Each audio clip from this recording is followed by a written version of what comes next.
Boyfriend. Teenage Love. Written by Vella Jamar.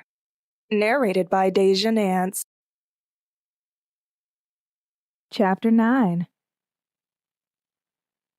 Somehow I convinced my mother to allow me, Trina, and Judy to give a party at our house. One of my English teachers was kind enough to copy the flyers on the copy machine, and we went to work passing them out. On the night of the party, I cleared the living room of our old-fashioned couch and cleaned up extra spotless. We bought a few light beverages to sell, and I persuaded Olita to let me borrow her record player and some records. She had all the latest. On the night of the party, a good crowd of people came out to help us party. We delighted as we collected the 50 cents entrance fee at the door. We sold drinks at the bar and tried to keep up with dancing. A lot of guys came in, and first thing they noticed was that big butt Judy was sporting, one that she was especially proud of. Someone asked her, "What in the world do you eat? Steak?" Answering their own question, Trina and I were nice and slim. She naturally, and I thanks to Marcus' exercise. We danced all night long to the OJs. She used to be my girl. I dreamed about dancing with my baby who was most likely at church. We danced to other tunes, but that one was played quite frequently that evening. One guy we had known a number of years kept asking me to dance with him. He looked okay to be dark and a little on the chubby side, but I was not as interested in him as he seemed to be in me at the moment. He asked me to go out to his car with him for a minute so we could talk. Without thinking, I walked down the street where it was parked. After I got in, I realized the passenger door didn't open from the inside. He was really hard up and tried to convince me we needed to get it on. I was terrified, but remained calm and convinced him that we could come back after the party was over.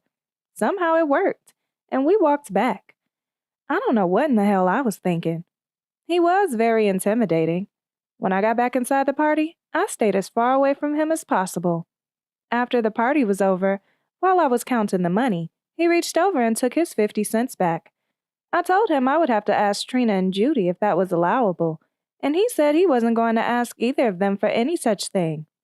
I couldn't wait for him to leave. I hope he didn't think for 1 minute I was going to get back in his stupid car. I should have told Marcus so he could have whipped his ass. Marcus and Raymond came towards the end after church, of course. It was just about over, but it was still good to see him, even if he had missed the whole thing. It was always good to see Marcus in those earlier days. I told Trina and Judy what their old friend tried to do. When we went to school on Monday, Trina said he wouldn't come over where they normally met to have a cigarette break. She didn't even appreciate what he had attempted. He knew he was out of line. When I saw him later at school, he came up from behind me and manhandled me, uttering something I couldn't understand. I got loose and basically tried to keep distant from him. I enjoyed Olita's stereo equipment so much, I wanted to keep it a few days after the party so I could continue listening to Earth, Wind, and Fire's latest tune. I knew I sounded good singing along with "We Write a Song of Love, My Baby, Write a Song of Love." Unlike Marcus, I learned the words to a song right away. Her overprotective brother Andre came and reminded me to get his sister's stereo back to her. She probably didn't even miss it. They were so rich and had so many things around there. But it was his sister's and he wanted it back in place. Andre could be pretty intimidating when he wanted to be. Other than his sometimes hot temper, he was a pretty nice fellow. I gathered her system and reunited it to her after he came and knocked again. I thanked her for allowing me to use it and sadly handed it back to her. She received it as a birthday gift. One time Trina commented that they weren't rich, just wealthy. I failed to see the difference between being wealthy and being rich. I would have welcomed either one into my life. They both resulted in the same benefits as far as I could see. Olita never flaunted. She was not conceited, or thought she was above anyone. The only thing I couldn't stand about her was her seemingly fluctuating interest in Marcus while she and Raymond went back and forth while deciding if they were going to graduate their puppy love to the next level. She didn't know how deeply we were involved. That didn't matter to me. Other than that, I loved her dearly. She was a very lovable and a very sweet young lady. As I walked home from school, Marcus was waiting and redirected my footsteps to his clubhouse.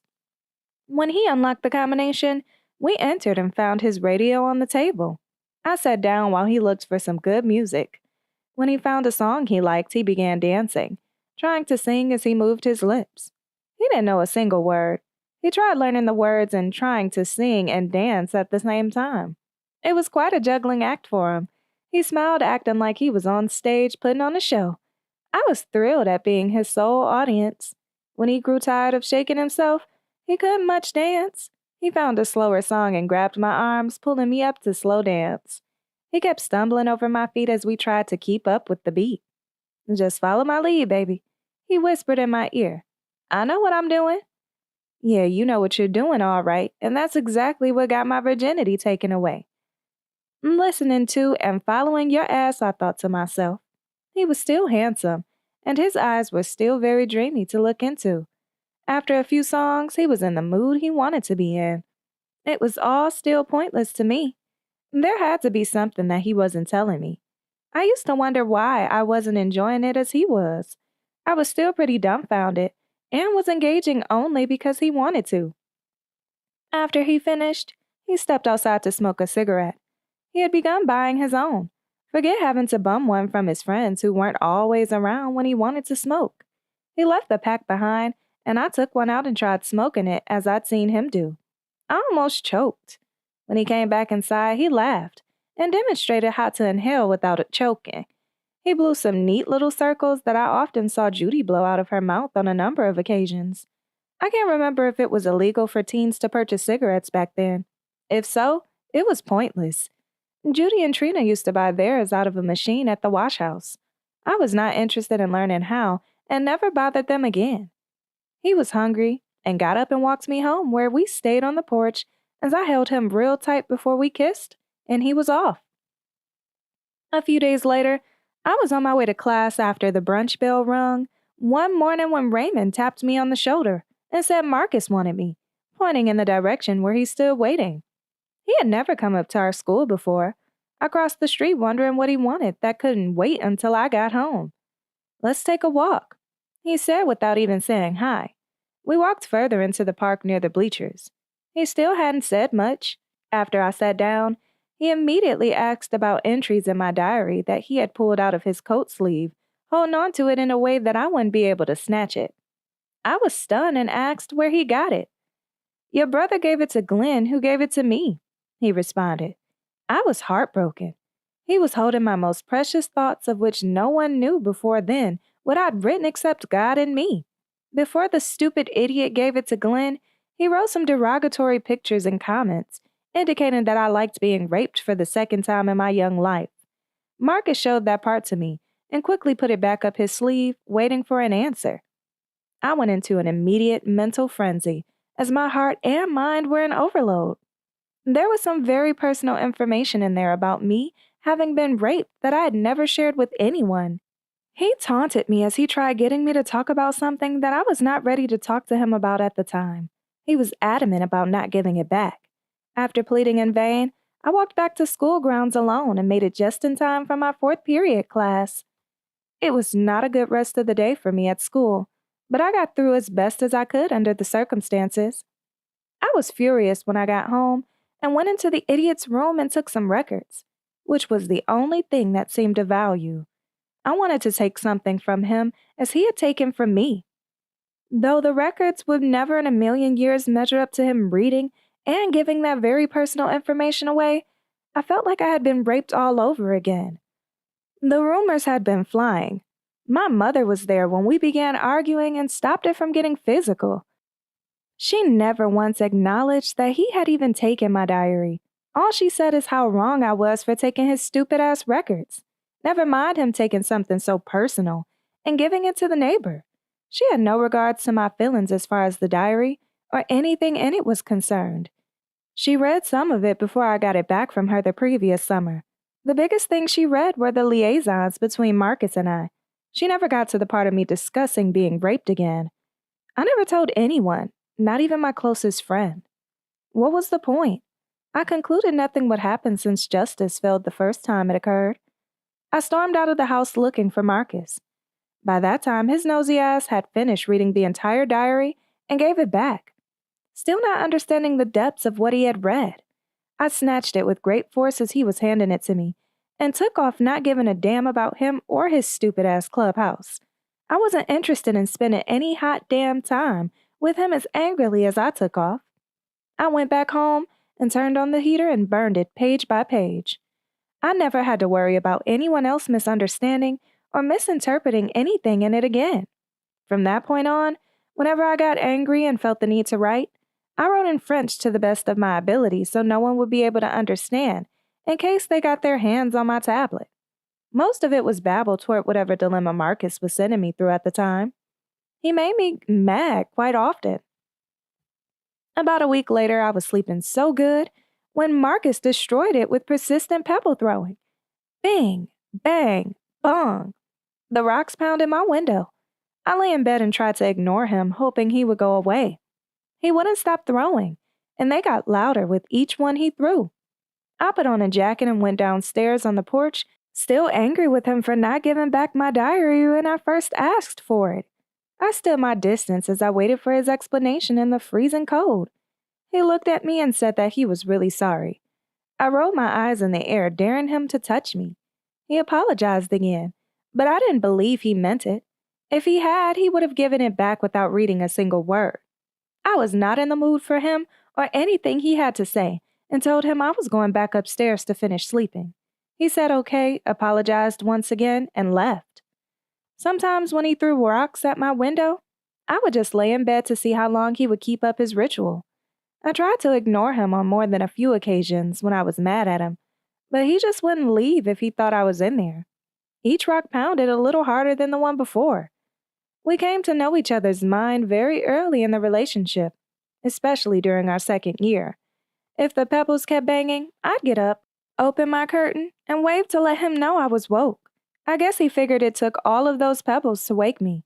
I'd grab a jacket to stand out in the cold with him a few minutes if I had determined I was not going to accompany him.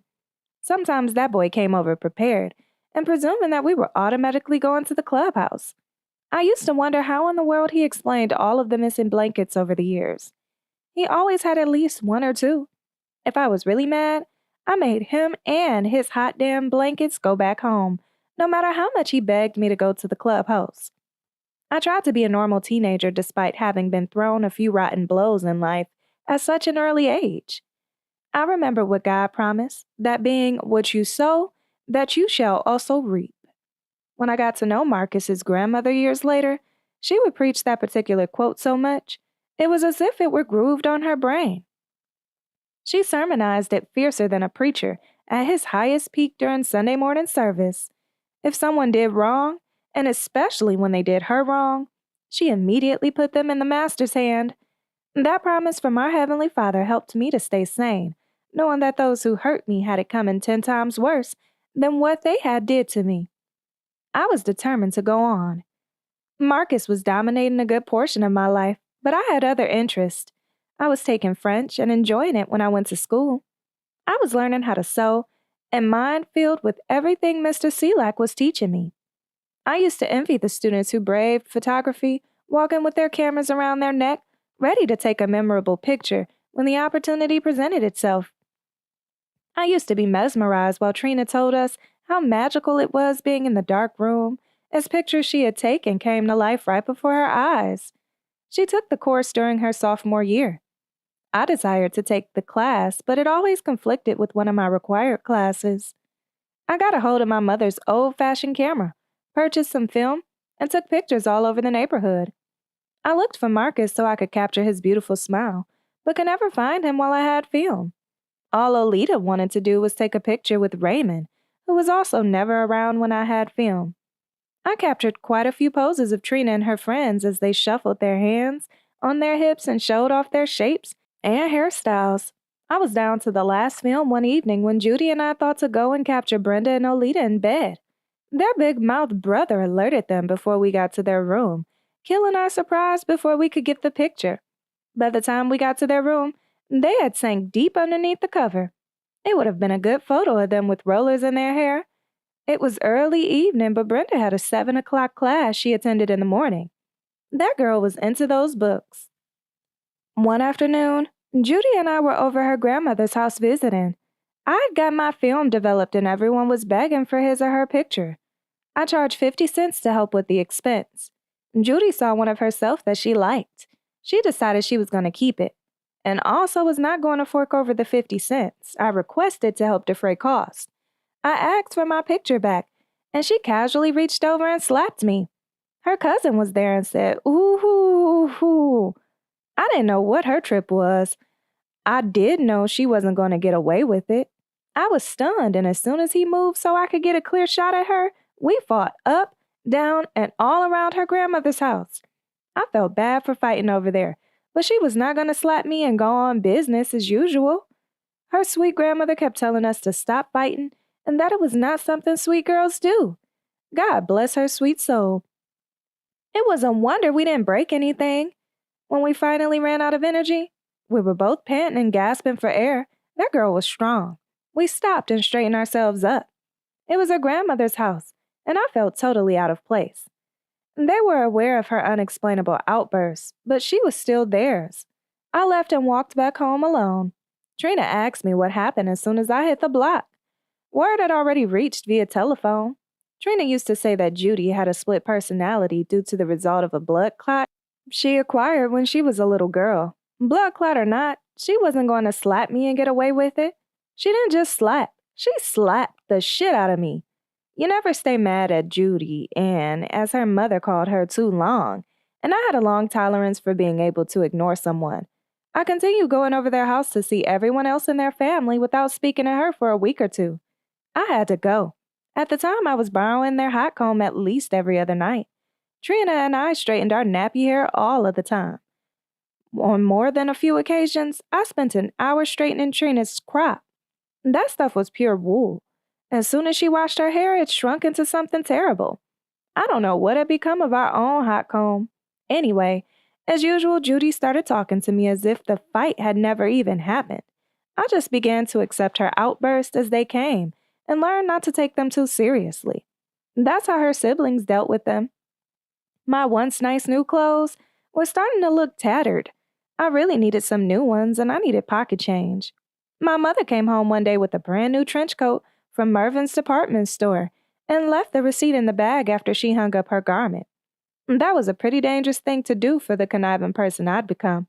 With that bag, receipt, and a coat I could sneak back inside from the store were worth $44 of free spending money. I hid the folded bag under my clothes and headed to Mervyn's one evening. I milled around the store until I spotted the coats. I milled around some more to make sure no one was looking, and when I thought they weren't, slipped the coat in the bag so I could take it to the cashier and ask for a refund. To my dismay, they saw, detained, and called the cops on me. At the station, the police called my mother, who, after coming to get me, exclaimed, "I was in my warm bed minding my own damn business." She emphasized as she drove us back home. I was silent on the trip back and knew she couldn't wait to get on the phone and tell everyone. When I went to court, the mean judge ordered me to go to juvenile hall 2 weekends in a row to do work detail. I was grateful that he didn't make me stay in the facility and do 2 weeks, which he easily could have done. On the appointed Friday afternoon, I caught the bus and BART train to make the long trip to Oakland, where I had to transfer at the MacArthur station and on to another BART to Concord, where I disembarked to finish the trip to Martinez by bus. Before I arrived, I made sure I was full so I wouldn't have to eat any of that slop they called food. A girl named Carla, whom I'd known since the 7th grade, was there, and she was the other time I was locked up a few days. I wasn't sure if she had even left. I don't know what in the world she could have done. She seemed pretty nice. She must have spent a lot of time in there and had a lot of time to do. Her room was full of pictures of her loved ones, and it looked like she was quite comfortable. We were awakened early the next morning and forced out of the warm bed. They drove us to our hometown of Richmond to make sure we were going to be embarrassed for our crime. I prayed that no one I knew would come out there and see me. We had to chop weeds in Point Richmond to make way for a parking lot they were going to build near the beach. Years later, when I would visit, it always reminded me of my teenage years, when I had to help clear the way. I was the only female, and boy, was I feeling molded. We chopped all morning until they told us we could have a 30-minute lunch break to eat some of the slop from the kitchen they had packed. Derek, who I first met while attending junior high school 3 years earlier, was the only person I knew. He was very popular and had an afro as big as Michael Jackson's. I couldn't imagine what he could have done with his fine self.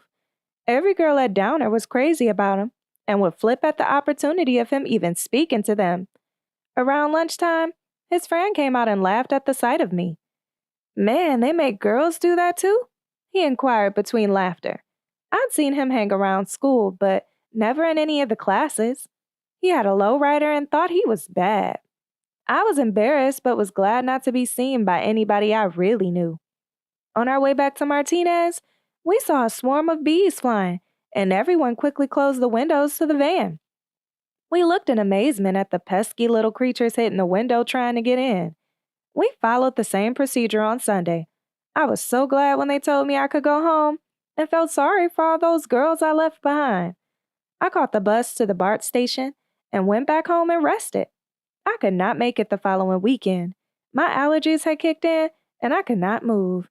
I had to go back to court and explain why I was unable to go, and the mean judge resentenced me to complete my assignment. When I finished, I went home vowing to be much slicker if I ever went to Mervin's again. Yes, I was hard-headed and still determined to get some more new clothes. Marcus came over Monday morning apologizing about the diary and tried to get me to ditch with him. No, I told him, and he held on to my book bag so he wouldn't snatch it, forcing me to stay home. "Meet me after I come home. I'm going to school," I told him and walked off so I wouldn't be late. I was doing a little better my sophomore year and had vowed not to give up altogether. I was determined not to let anything I was going through get in the way of receiving my diploma. Thanks to all the talks given by my Aunt Jerry and my grandmother, who encouraged me in the midst of whatever I was going through. I heard my mother on the phone a few times telling different ones how bad I was doing and that I was probably not going to graduate. I had determined in my own mind that I would, and so nothing anyone else said was going to stop me. Thoughts of giving up would enter my mind on days I thought I was pregnant, when my menstruation changed around.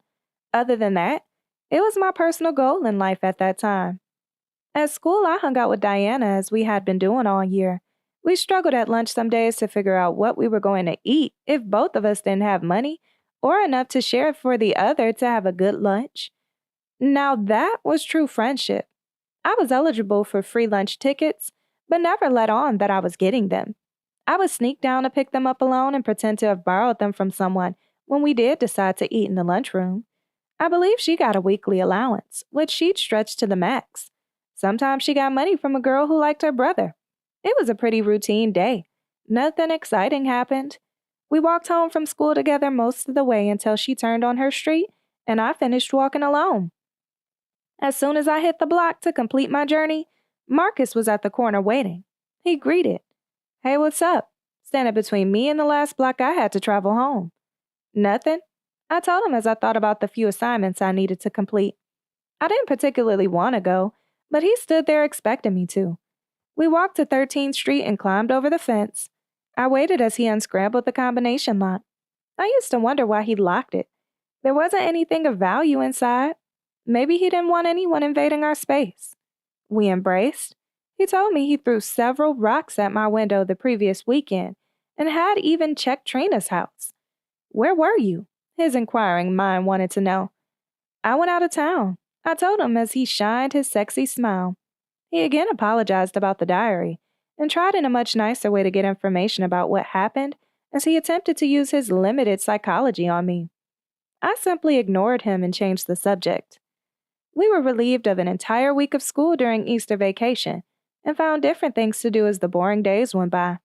I was still determined to get some more nice clothes and completely ignored the judge and what he had to say of me stealing. I made my way to Hilltop's JCPenney and traded some pants and a shirt that I was no longer interested in for some cute light blue ditto pants with a cute two-tone striped shirt. On Easter Sunday, instead of going to church like I had been trained during youthful days, I opted instead to go to the famous Lake Merritt in Oakland, California. I don't know why it was such a big deal, but everyone was talking about going, so Judy and I decided to join. Upon arrival, we walked around it once and went back home. What a wasted day, I concluded. Though Marcus had apologized about the diary, he still kept trying to press me for information on another occasion we were together. He became verbally abusive when I refused to respond. He was trying his best to get me to talk about it as he continued taunting me. I refused to stay and take the madness, and sometimes just got up and left. He usually waited a week or two to come tell me how sorry he was.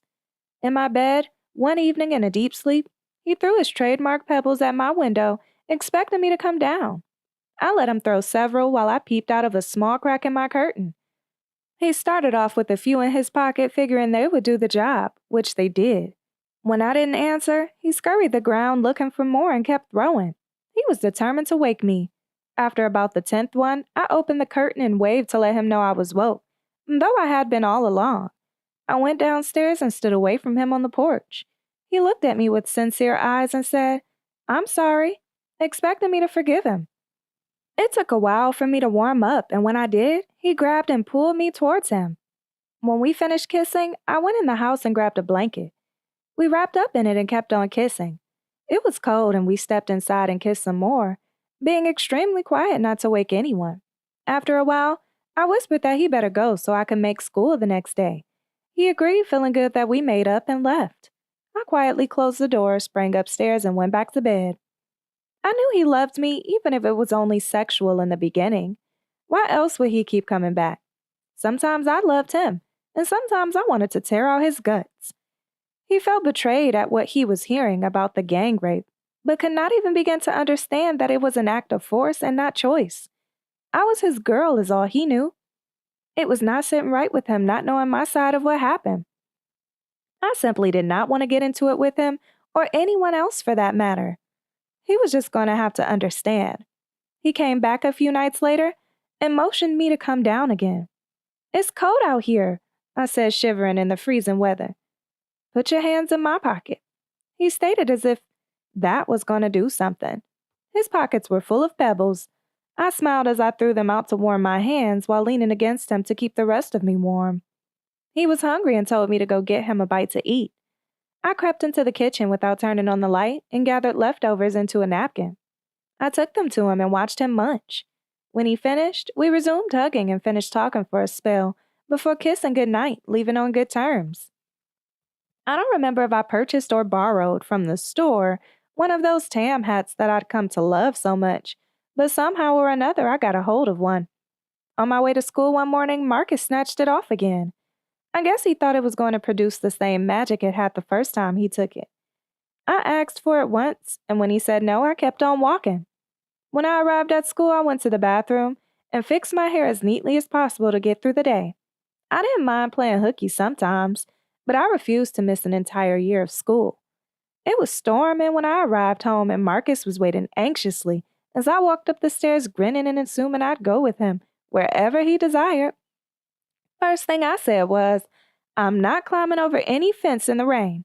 His brilliant idea led us across the street to the clubhouse in Judy's backyard, which he'd probably checked out already. We were sneaky and bold as we crept by the window with curtains wide open. No one saw us fly past. It was cold, but we managed to keep each other warm, snuggled underneath the cover. There was no heater like the one he had around the corner. I asked him for my hat, and he said he accidentally left it at home and would bring it later. We spent a few hours in there and crept outside at the stroke of night falling on the earth. This has been Boyfriend, Teenage Love, written by Vella Jamar, narrated by Deja, Nance.